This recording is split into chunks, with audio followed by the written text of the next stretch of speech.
Yo, what is good, guys? In today's video, I will be teaching you how to overclock your graphics card. So a lot of my friends have been asking me to make this video because I taught some of them how to, and they thought I was decent at teaching. So yeah, I'm gonna be going ahead and teaching this today. And the two tools you'll be using is MSI Combustor and MSI Afterburner. So in order to download them, you're gonna have to go to MSI Afterburner, and then click on the first thing you see. Then go ahead and download this one you see right here. And then you're also going to download Combustor. Just click on the first one, download, and just keep going through it, blah, blah, blah. You know, click the most recent one. Yeah, just obvious things how to download it.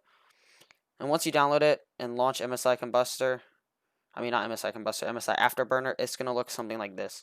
This is your MSI Afterburner, and my looks look different, but your default one should look similar to mine and should have the same stuff. I'll teach you how to change the colors, but yeah, first let's get into how everything works. So first thing you want to do when you have MSI Afterburner launched is click Apply at Startup. It's going to look like this, but you want to make sure it's green there, or make sure it's checked or whatever. And yeah, because you need that if you want to apply your settings at startup, which is very important. So when you start up your computer, MSI Afterburner has the settings you loaded on to start with it. Then you're going to click this little settings. Make sure you have start with Windows checked and start and minimize checked. Then make sure it's in your taskbar. It's in here when you start. And it starts with Windows. So you have it open when you start. It doesn't use that much RAM or CPU, so it's pretty good. And yeah, don't do any of the voltage stuff unless you truly know what you're doing. I know a little bit about the voltage stuff, but I'm not going to go into it because it doesn't help that much for me at least. Then yeah, this is change your fan curves. So click that, then you can change your fan curves. Monitoring. This is just what you can see here. Like for me, I have the GPU temperature and then the CPU temperature, which let me just show you real quick. This is my GPU temp. You can see the minimum, maximum, then what it is now, and you can see all that. And then if I just scroll one bar down, I can see my CPU temps. Very useful because a lot of apps don't actually allow you to see your CPU temps this in depth, so it's really good. You can also detach it, which looks stupid. So how do you reattach it? Yeah, like that. So yeah. So back into the settings, profiles. I don't know what this does, so don't do any of it. And then this is UI. Pretty easy to change any of this. I suggest you use the second to last skin. It's the one I'm using. There's a bunch of other ones, but this is my favorite one that I've enjoyed the most and looks the coolest in my opinion. Doesn't have any fancy shit on it, but it just looks cool, the green and blue, which, yeah. So basically, first thing you want to do is go ahead and turn your power limit and temp limit all the way up, because what that means is basically your temperature limit, instead of being 83, it is now 92, and then your power limit also goes up with your temperature limit. And this isn't something to concern about, because if your GPU is hitting 92, which if I lower it, that's going to be the temperature it auto shuts off on, or fan speeds crank up. I don't know what it does because it's never happened to me, but something happens to fix it. But if you are hitting temperatures even 83 or 92, there's something wrong with your computer, and you should get it checked out because it shouldn't be doing that. But yeah, core clock is the core clock. Then the memory clock is like the RAM clock speeds. And yeah, your fan speed. Well, with fan speed, I suggest you turn it up to a point where it's high and keeps your GPU really cold, but it's not so high that you can hear it and it's actually annoying. If you can hear it a little, or like if you can hear the vibrations of it, that's completely fine. But if it's like really loud like this, let me move my mic closer. If you can hear it, I can hear it pretty loudly. That's super annoying and loud, and it is completely unnecessary for any game that I'm playing. So I keep it around 65 to 70, and if you have a 1070 Founders Edition, then you could do basically whatever I'm saying in this video. Should be really nice. So I keep it around 70, 65 when I'm streaming, recording, or just playing video games in general, because it's a nice middle point to keep it cold, good for overclocking, and yeah. So then what you're going to do when you're here is launch MSI Combustor, which you can actually launch it here. And now what we're going to be doing, after you find a good fan speed, and you can change your fan speed later when you see your temps. But yeah, now we're going to be finding a good overclocks to use, and I'm just going to be acting like I've never done this before, finding new overclocks, because I actually truly haven't done it in a while. So you're going to want to make it decently big, so it's going to actually use some of your computer. because when you keep it very tiny and then you're monitoring from there, you could overclock higher than your computer can actually take, because it's tiny and doesn't use that much stuff. So what you're going to see now is your temps going up since you are running something. And you can just have this top one so you can see your min, max, and whatever. But I'm going to see my CPU, or it doesn't even matter. But yeah, and then okay, let me explain temperatures in my mind real quick, or what I think of it. So I think idle is anywhere 50, I guess 55 and under, where I am right now, which is good.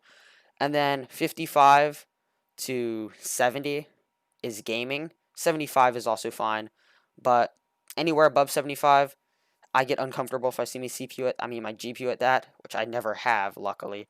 But I like to keep it around, 60 to 65 while I'm gaming. CSGO or other games, stays at 58, low temperatures like that. But you can see it going up when I have this open. And now let's get into the good stuff, overclocking. So for your core clock, I suggest you go up by increments of 50. And then for your memory clock, increments of 100. And then what you would do to actually find your overclock is you'd open this, keep it open for like 2 minutes, like 30 seconds would be fine also. Just look at everything and make sure there's no weird pixels glitching around and looking ugly. And then after looking at it for a while, you can go ahead and turn it back down. Look at your temps, make sure your temps are under what I said earlier, under, what was it, 70. And then you can go ahead and turn your core clock up a little more, memory clock, 200. And if you don't want to do any of this stuff, looking at this, spending a lot of time, a good starter point for overclocking would be core clock 100, memory clock 200. That's a really good starter point, just to start out your overclocking with. And yeah, I just touched something. So yeah, then we would just open this. 420, nice. So we're going to open this, wait for a minute, make sure all the textures look fine, nothing ugly, buggy is happening, make sure everything looks fine. And then we'll go ahead and crank this up. And then the higher number you get, I suggest you to go up by lower increments. So now that I'm at 200, instead of going up to 300, just do 250. Look at this. Wait. I know that I can overclock way higher than this. And another thing about overclocking, let's say you're watching this, you also have a 1070 Founders Edition.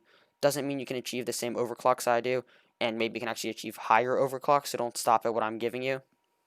Because it doesn't depend on what card you have, it's just random. Nothing matters. Just go, just go up as high as you can. So, shoot, what was I, 140? So then we'll just I'll jump up higher because I know what my computer can take. Then 300. Look at this for a little longer.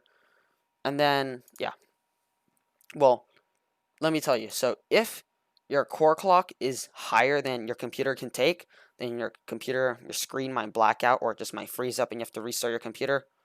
Or another thing that could happen if you have your memory clock too high instead of your core clock is that you start getting all these weird pixely things everywhere. I'm not going to do it, but it just looks ugly. Your refresh rate starts bugging out. You can start to see the lines and everything. So that's how you can tell memory from core clock, at least. It might not be 100% accurate, but over my experience using it, that's what I've seen. And then you can just keep cranking it up. This is my main profile. I don't like to go too high because, it doesn't matter if you go too high. But what I can comfortably go to is 220. Then my memory clock can go up to 500. These are my comfortable overclocks. And then yeah, I'm getting slightly better than 40, which is what I got earlier. Since this is low FPS by itself, you're not going to be seeing that big of a difference. Like, fancy graphics, it's low FPS. You're not going to be seeing that big of a difference compared to like CSGO. Let's say I would be running at 400 frames, but now I'm getting 450. It's a way bigger jump than, 5, 6 FPS. But yeah, just make sure you're checking your temperatures whenever you're overclocking, because there is always a chance something could go wrong.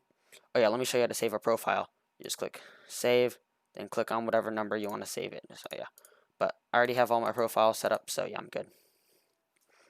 So yeah, that is basically it to overclocking.